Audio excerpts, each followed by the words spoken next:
These men work in one of the most hostile places on Earth. They risk their lives just getting there. Today, their worst fears come true. Their helicopter is plunging toward the frigid North Sea. They're far from land, off the radar screens. No one knows where they are. Mayday, Mayday, 5-6 Charlie. The next few seconds will decide who lives and who dies. The cause of the crash is hidden in its tangled wreck. These helicopters are built to handle the roughest conditions. What went wrong? The answer affects everyone who flies.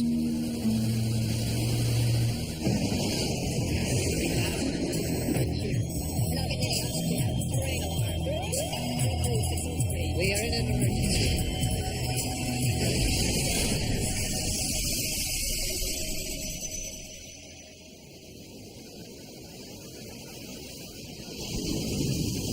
January 19th, 1995. Captain Sed Roberts and First Officer Lionel Soule work for Bristow Helicopters in Aberdeen, Scotland. Their job is to ferry workers out to the oil platforms off the coast of Scotland. By mid-morning, they've completed one trip and are getting ready to head back out. Their helicopter is Super Puma 5-6 Charlie. While it's being checked out and refueled, First Officer Soule reviews the flight logs, and Captain Roberts goes through the weather reports, which are updated every 2 hours. Weather's okay. Good for January. This is where they're heading.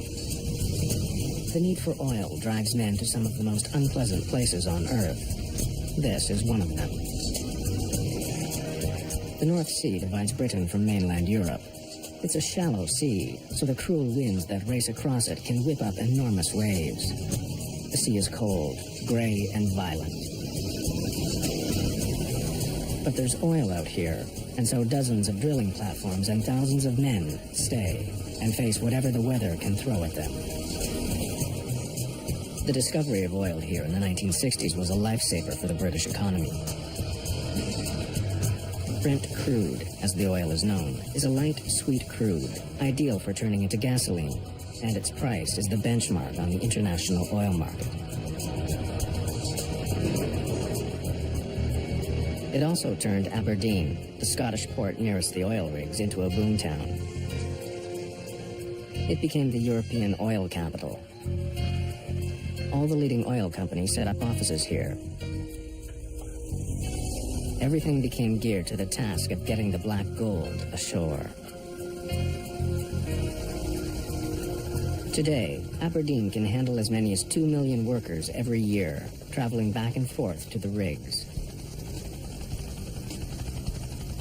The Super Pumas are the workhorses of the North Sea oil industry.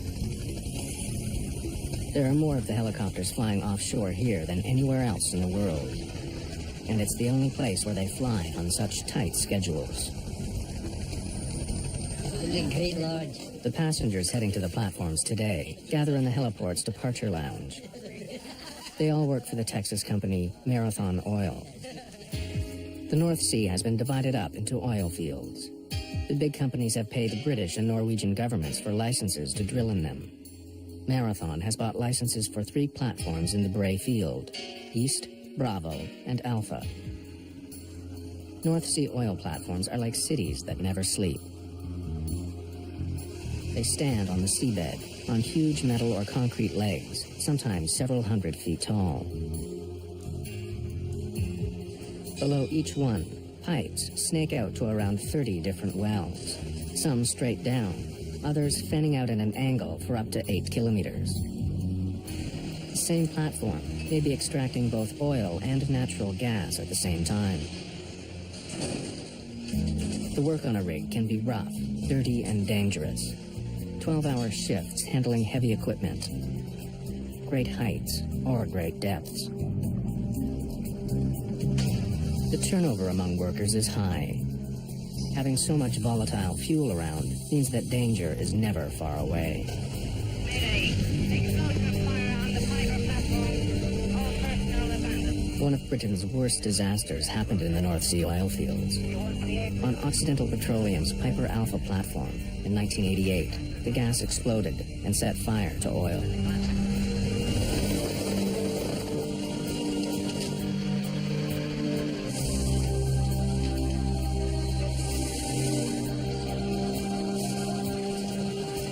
167 men died. But disasters like that don't keep the workers away. On this January day, the men who work for Marathon Oil say their goodbyes.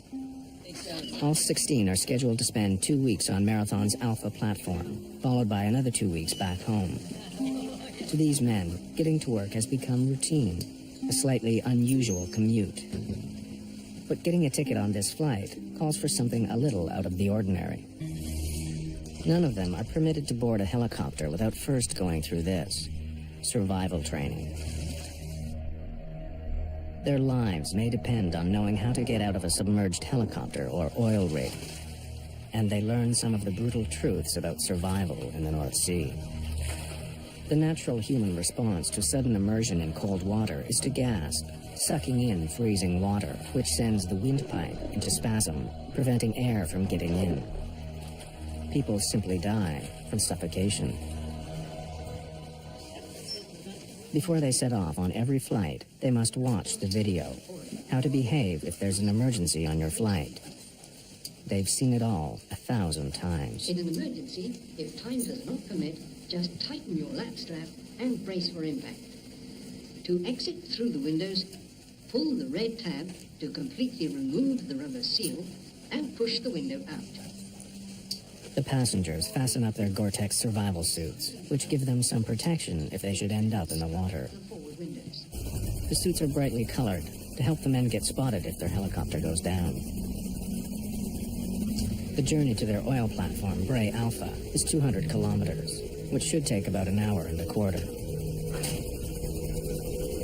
First, their flight path takes them northeast along what's called the HMR, the helicopter main route.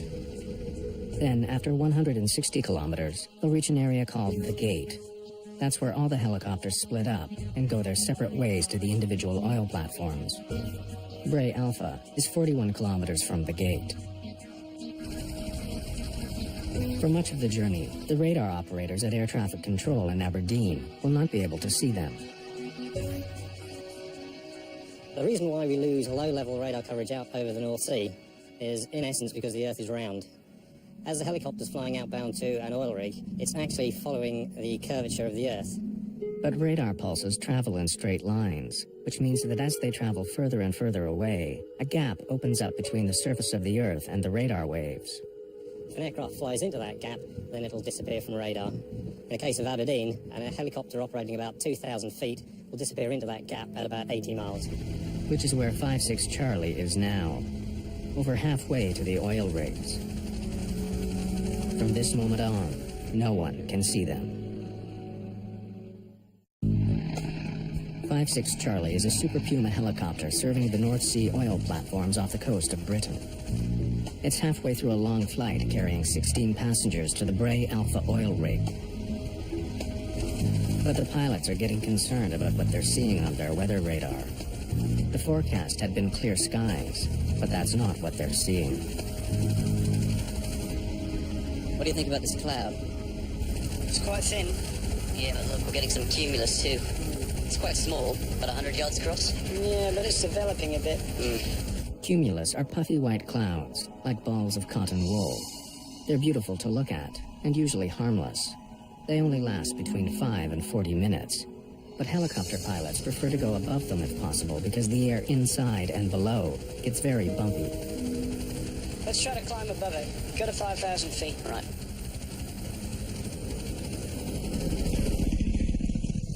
Oh, look, there's a line of them.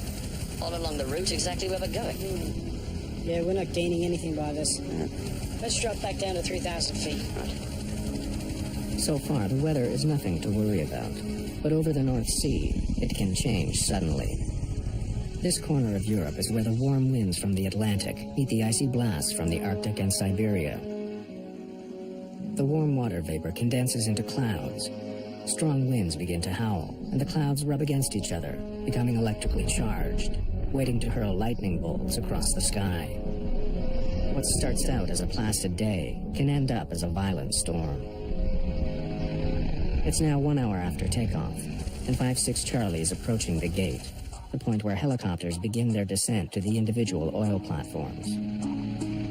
They are 41 kilometers from their destination, and the weather is starting to get worse. Bray traffic, 56 Charlie, 120 miles of the 056 HMR. They make contact with Bray Traffic Watch, located on one of the oil platforms. It handles all the comings and goings of helicopters. But Bray Traffic doesn't have radar either. It too has to rely on the pilots to tell them where they are. Would you take the flight watch? Roger, 56 Charlie, I have your flight watch.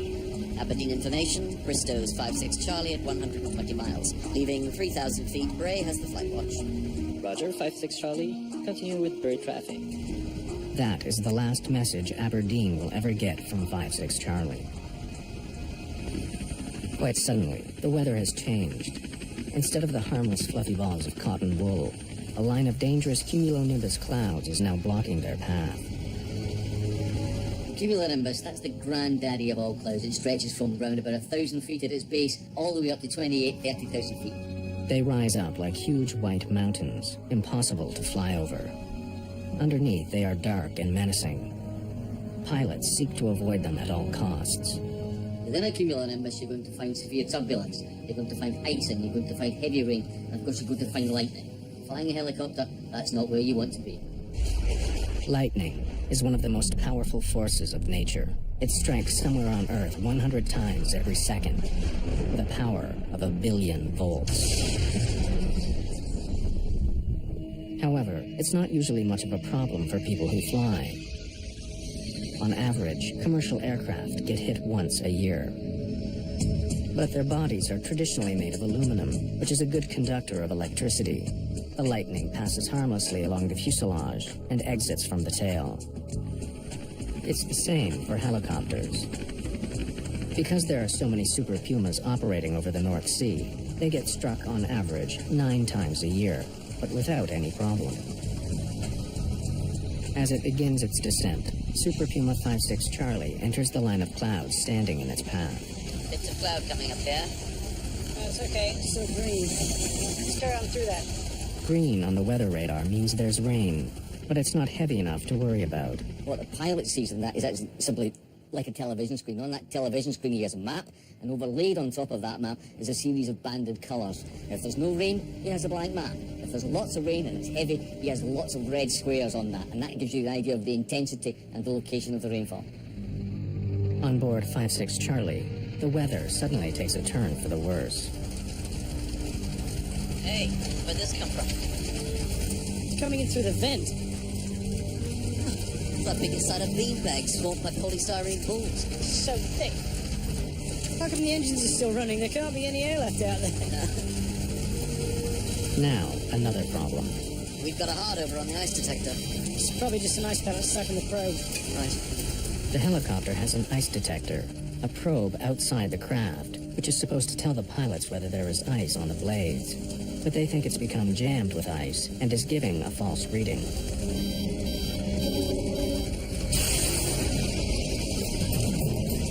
And then, disaster. Bloody hell. What was that? Lightning, I saw it. Well, this is bad. There's something very, very wrong with this. We'll have to go down, I'm afraid.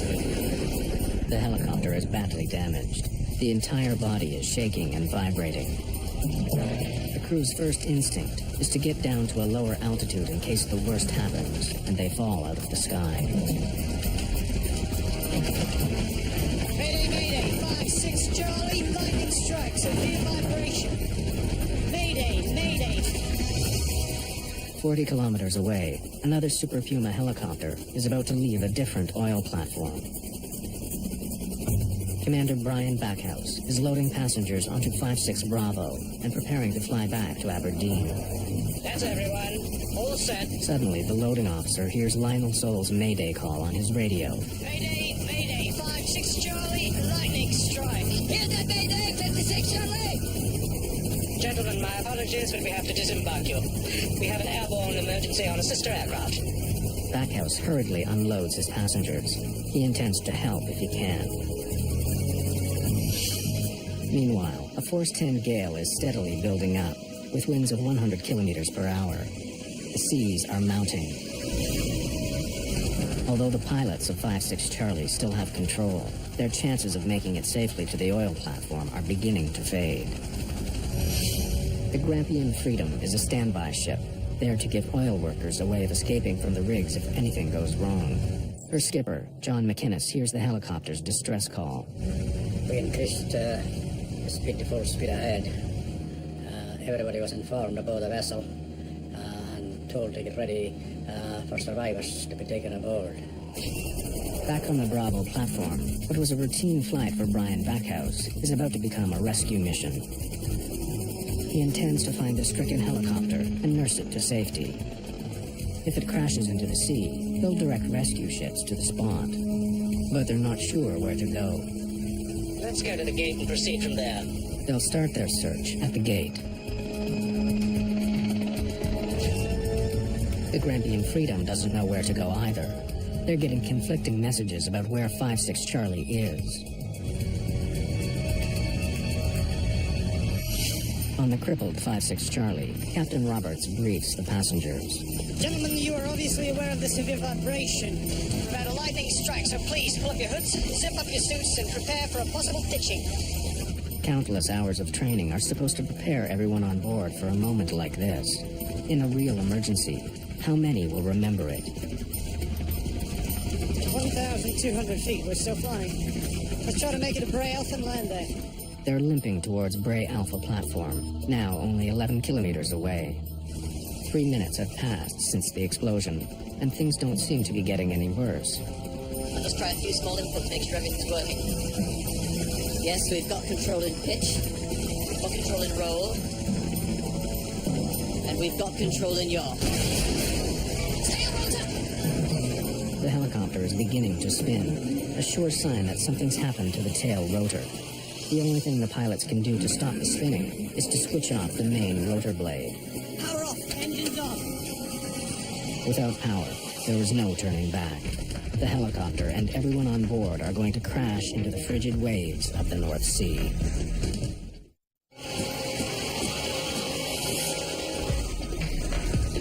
Helicopter 56 Charlie has been hit by lightning and is out of control.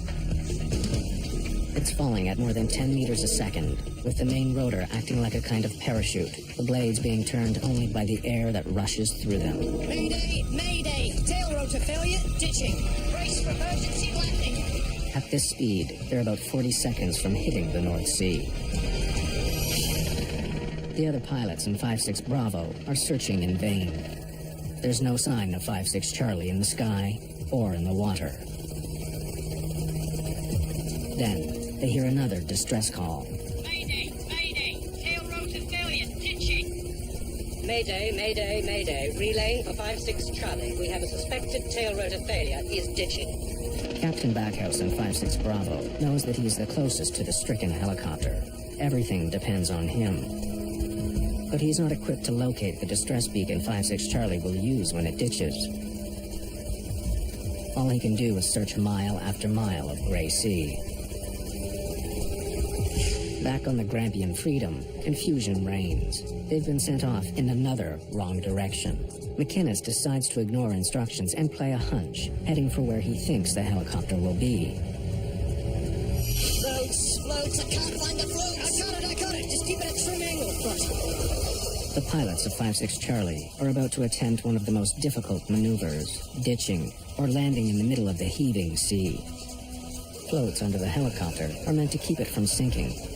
If they're deployed too soon before touchdown, the chopper may lose what little stability it has and topple over. Too late, and they won't inflate completely. Instead of riding the waves, the helicopter will sink below them. There is no second chance. They time it perfectly. We're down. Seems quite stable. They've landed safely, but no one knows if they will stay afloat. Helicopters are top-heavy. This one could keel over and sink at any moment. Let's get out of here! Through the door! They need to get the life rafts out, inflate them, and board them quickly. If the helicopter rolls over, it will trap them all inside. Lift that head! Hold it up! You go back and help with the evacuation. I'm going to shut things down here. I'm going to try one last Mayday call. But the evacuation doesn't go smoothly. When they throw out the life raft, the strong wind blows it back against the helicopter. They can't get into it. Let's get this one down. Can we go to the other side? It'll be all stay together anyway. Off you go. Mayday, 5-6 Charlie. We are on the water, floating, manning the dinghy. Make room! Make room, that's it! Make room! The raft is dangerously overloaded. There are 18 on board, and it's only meant for 14. Water is already up to their ankles and rising. For the first time, the pilots are able to see what caused the disaster. The rear rotor blade assembly and gearbox have broken off and are hanging down the side of the helicopter, held on by just a couple of pipes. No one realizes it yet, but in the rush, they've forgotten to bring the distress beacon with them from the helicopter. It sends out a signal that can be picked up by rescuers. Forgetting it could mean the difference between life and death.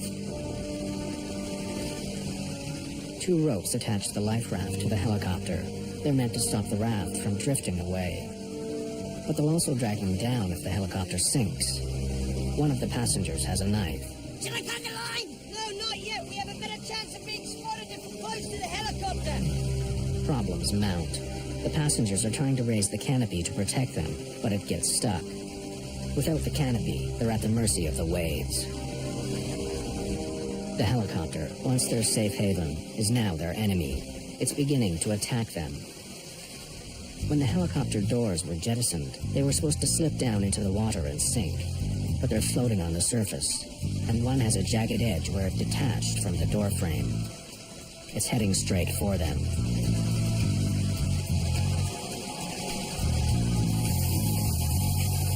The life raft has been punctured by the floating door. Come on, Bill! Bill, with everything you got, we're gonna sink!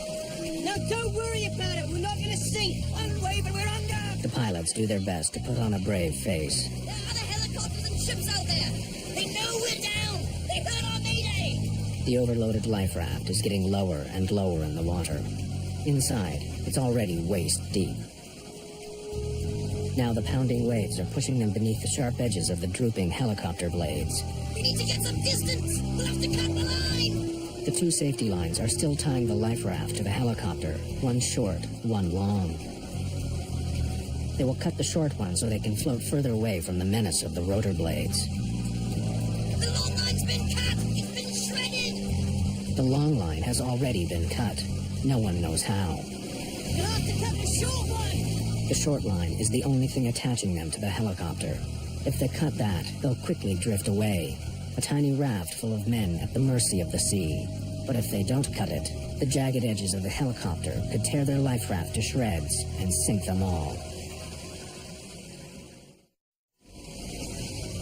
18 people have scrambled aboard a life raft after their helicopter crashed into the North Sea. The raft is overloaded. It's been punctured by the jagged metal edges of the helicopter and is getting lower and lower in the water. They have to get away from it. First Officer Lionel Soule takes the fateful decision and cuts the rope that ties them to the helicopter. They begin to drift away into the storm. The air temperature is minus 17 Celsius. The conditions are deadly. Most of the survival suits are leaking freezing water. For a person in the water, hypothermia can begin when the temperatures of air and water added together is below 50 degrees centigrade. In the North Sea in winter, it's likely to be just a fraction of that. Normal muscle and brain functions are quickly affected. The core body temperature will sink, followed by unconsciousness and death. The chances of rescue are slim. No one knows where they are. Just a tiny dot on a vast, turbulent sea.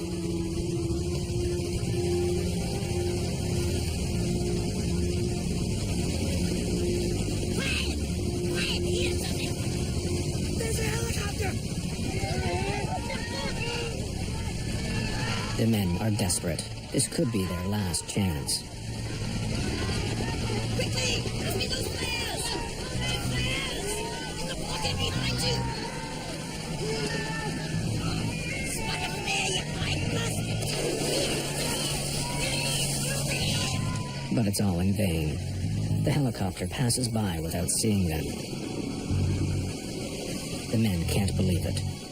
Their only hope is gone. On 5-6 Bravo, Brian Backhouse can only see gray seas. But suddenly his co-pilot spots something. Contact. Right. 2 o'clock. Okay, Roger. Let's investigate.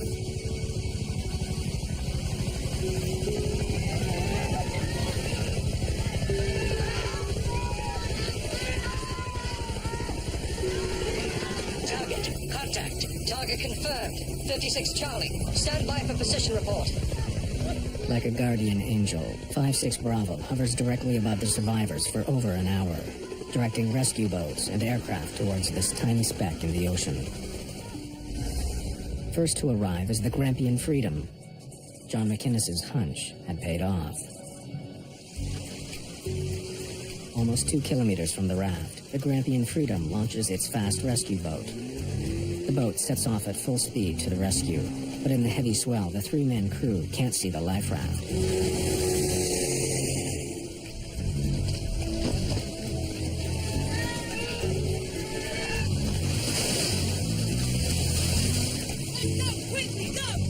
Their survival training has brought them this far, but no further. They have no idea how they're going to get from this tiny inflatable onto the towering ship in such rough seas. You reach the standby boat, and you're looking at the hull, a huge steel hull. You said, I'm never going to get up there. But the crews are well trained. They wait for the swell to go up and down in the right motions, and they know exactly when to transfer a passenger onto the deck of the boat, which is quite very well done in our case. 14 survivors are taken to the Grampian Freedom, 4 to another ship. They're freezing cold and in a state of shock, but otherwise unharmed. Against the odds, Cedric Roberts and Lionel Soule have saved the lives of all on board. I must admit at the time I did think that was it, we were going to die. The whole world had changed from being really good to being what I thought was a complete disaster at that time. It was the worst situation I've ever been in the air, and I was very worried that that was going to be it. But the day after the crash, they find their account of what caused the accident under question. Lightning, notionally, at least, should not affect a very powerful North Sea helicopter. This is the first time I can recall a lightning strike having ended up with this kind of conclusion. The experts are skeptical of the pilot's story. No helicopter has ever crashed into the North Sea before because of lightning. Perhaps there had been some mechanical failure. There are even whispers of pilot error, of recklessly flying into storm clouds. The only evidence to support the pilot's story is now beneath the waves with 5-6 Charlie. The Air Accidents Investigation Branch, Britain's air crash detectives, begin searching for the truth. And this is the vessel they used to do it. It may look like a rig, but the Stay Dive is actually a ship, mostly used for carrying out maintenance work on oil platforms.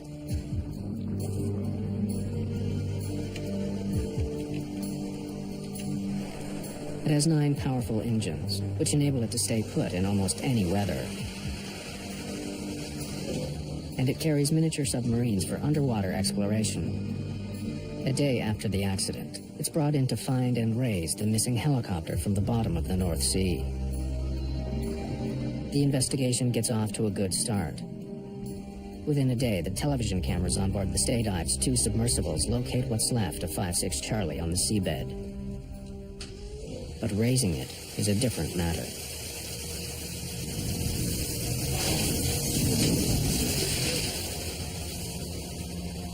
They carry on working into the night.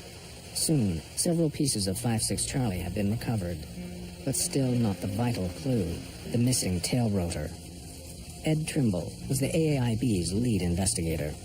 But the big problem was to recover the tail rotor assembly. Without that, the investigation was literally going nowhere. We knew that the tail rotor assembly had been dangling over the side of the pylon as the helicopter had ditched, and it had therefore detached at some point between the ditching and where we had caught up with the main wreckage. Keeping the Stay Dive going, looking for a needle in a haystack, would cost another $40,000 a day. Ed Trimble calls his boss. He was fairly skeptical of our chances. He asked what I thought our chances were of finding the tail rotor, and I, being an eternal optimist, I said 80%, to which he replied, I think you'd be very lucky if you've got 10% chance of recovering the tail rotor assembly in the North Sea. Ed Trimble stays up all night, relentlessly monitoring the underwater cameras. I didn't want to be in a situation where we would have missed any evidence of further wreckage, and in particular, any parts of the tail rotor assembly. Well, you just have a coffee, Eddie. And by the time 8 o'clock was looming, I decided to go down to the galley to get a coffee. And I couldn't have been away any more than maximum 7 to 10 minutes when I suddenly heard these tremendously excited shouts from our team. As I walked in, I ran in, there, smack in the middle of the screen, was the whole of the tail rotor assembly. And even at the first glance, I could see that one of the tail rotor blades showed clear evidence of a lightning strike. The pilot's account was accurate. The submarine's cameras revealed telltale burn marks on the tail rotor blade. A close look at the wreckage on the deck reveals that 2 of the main rotor blades were also struck by lightning. But it's this tail rotor that suffered the most damage. Since lightning had never forced a helicopter to crash into the North Sea before, the question is, why now? Ed Trimble called in lightning expert John Hardwick to discover just what had hit 56 Charlie. What we wanted to do with this set of tests was to take a set of tail rotor blades from the Super Puma helicopter and subject them to varying energy levels of simulated lightning strikes. The lightning objectives at Culham basically were to try and reproduce the degree of lightning damage in order to identify what kind of level of energy was associated with this particular strike. The British Civil Aviation Authority would refuse to accept the evidence of these tests. But Ed Trimble made his own video of them. And as witnesses, he had the Super Puma manufacturers there, too. Hardwick ran the blade through several lightning strikes, until he was able to replicate the damage found on the rotor blade. They found they had to go 3 times the maximum allowed by the regulations in order to achieve the same damage. In other words, 3 times a greater lightning strike than anyone believed possible. For one brief instant, 8 millionths of a second, it was more than all the electrical power being consumed in the whole of the United States, some 30 billion watts. And this enormous flash of lightning had happened over the North Sea, where hundreds of thousands of oil workers fly each year. The helicopters we fly are certified to the highest standards. It's the same as you get on a major airliner flying transatlantic. So we had no reason to believe that any lightning we had encountered would do any severe damage to the helicopter. Ordinary lightning wouldn't, but this wasn't ordinary. A lightning strike generates a huge pulse of energy. We can detect these pulses of energy via multiple transmitters and receivers that are situated throughout Europe. The information is calibrated locally, and once the position has been triangulated, that's passed to the Met Office in London. When the records were examined, they showed something very peculiar. This is what they think happened. Inside cumulonimbus clouds, tiny ice crystals are swept upwards by the wind currents. At the top of the cloud, where it's much colder, they combine with other crystals to form hail. The hail, being heavy, plummets back to Earth. On the way down, it hits the rising water crystals, causing friction. The crystals become electrically charged. When a helicopter enters the cloud, the sharp tips of its whirling rotor blades cut through these crystals, causing more friction, more electricity, until it's all released in a blinding flash. The record showed that the flash which hit 56 Charlie had been the only one over the whole of the North Sea that day, caused almost certainly by the helicopter itself. However, for some reason, nearly all the damage had been confined to the tail rotor. What was it about the tail rotor that had made it especially vulnerable? Then, Ed Trimble made a remarkable discovery. When the Civil Aviation Authority certified the Super Puma as safe, they had missed something important. Something which may have caused 56 Charlie to fall from the sky. Safety investigators examined the wreckage of a helicopter which crash-landed in the North Sea. As they look at it more closely, something becomes very apparent. Back in the 1970s, when the British Civil Aviation Authority laid down the Lightning safety standards, they were looking at fiberglass blades, then the normal material for helicopter rotors. But in the 1980s, plane makers began using the new composite materials, like carbon fiber, which were lighter and stronger. In particular, they began making the rotor blades out of carbon fiber instead of fiberglass. It was assumed that the same standards would apply equally to the new blades. In the industry, that's known as read-across. And it's very dangerous, because these composite blades brought down 56 Charlie. A composite blade is made of carbon fiber, but has a metal anti-erosion strip glued on to protect the edge. That's where the trouble starts. Carbon is a conductor of electricity, but it's 1,000 times worse than aluminium, so you get 1,000 times as much heat produced. The blades get very, very hot, and when the current meets the metal strip running along the edge, there is furious arcing and sparking until finally, part of the erosion strip explodes. As little as 100 grams of the erosion strip flew off, but it was enough. Without its weight, the rear rotor was unbalanced. That's what caused the vibration felt on board 56 Charlie immediately after the lightning strike. 3 minutes later, when Lionel Soule tested out the controls, the unbalanced blades put the tail rotor under enormous stress. The bolts holding it on snapped. We've lost the tail rotor! Tail rotor's gone! We both knew what had happened. We'd lost the tail rotor. And if you don't do exactly the right thing at that point, your life expectancy is very short. It's seconds. We had to do the right thing. We managed to point it into wind, and there was quite a big sea building up. And at 100 feet, I pulled back on the stick to flare the helicopter, slow down its rate of descent, and we were very fortunate at that point. A nice friendly wave came along, and as I leveled the helicopter, a wave came up and sat on the top of it, and we went down, and it was one of the best landings I've ever done, but that was luck more than judgment. As bad as it was, it could have been worse. The two hydraulic pipes connecting the assembly to the helicopter did not break. Without the weight of the rotor assembly, the helicopter would have tipped forward and plunged straight into the ocean. Had that tail rotor gearbox and tail rotor assembly completely separated from the helicopter, then all 18 lives would have been lost, because the helicopter would have pitched down irrecoverably and gone into the North Sea.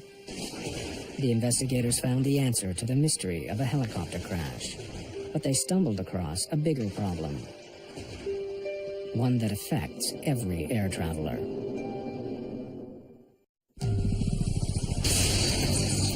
Investigators believe that 56 Charlie's violent end was caused by a savage lightning strike, greater than anything it was built to withstand. And when it did, it exposed a problem in the carbon fiber blades that made them vulnerable to lightning. The investigators fear the same thing could happen again, not just to helicopters, but to all planes that use these new materials. Increasingly, aluminum is being replaced with carbon fiber. The world's largest plane, the A380 Airbus, for instance, has over 20%. Its rival from Boeing, the Dreamliner, will be half built from it. What will happen if these planes encounter a monster lightning strike? This was the investigators' biggest concern arising out of this Super Puma accident. But their findings were dismissed. Britain's Civil Aviation Authority refused to demand better lightning protection, saying they did not believe that such a massive lightning strike had occurred over the North Sea. I thought that the reaction was poor. There seemed to be a real reluctance on their behalf to accept the evidence. If Britain's air crash detectives are right, there is a real concern facing air travelers. Flashes of lightning far greater than any aircraft believed possible, and aircraft built out of material that cannot handle it.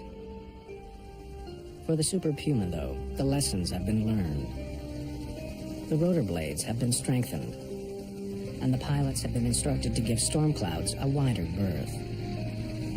The men who fly these machines to work are prepared to accept the risks. Well, I think the morning with that, we were very, very fortunate, because the outcome could have gone horribly wrong. But we survived. We got home. my feelings of that morning was this could never happen to me. Now, when I fly in a chopper, especially in the winter time, if it's going to be buffeted about with wind, I sometimes get in the back of your mind, this can't happen to me again. But we've all a choice. We've all a choice either to stop or we carry on. And I'm still there 25 years later, still learning a living. The crash of 56 Charlie was a hair-raising incident that could so easily have ended in tragedy. In the winter of 1995, the skill of Captain Ced Roberts and First Officer Lionel Soule saved the lives of their 16 passengers. Roberts and First Officer Lionel Soule receive an award for their work. The Guild of Air Pilots and Air Navigators recognized their skill and bravery in the emergency landing. Although we received a number of awards after the incident from various organisations, one thing I received, which is far more precious to me than any of them, was from the daughters of one of my passengers. It was this little card that says, "Dear Captain Roberts, I can't tell you how much I need to thank you after you saved my dad's life. It took a lot of effort to try to keep calm while you were falling. If you hadn't have got that helicopter in control, my dad maybe wouldn't be here today. Thank you very, very, very much."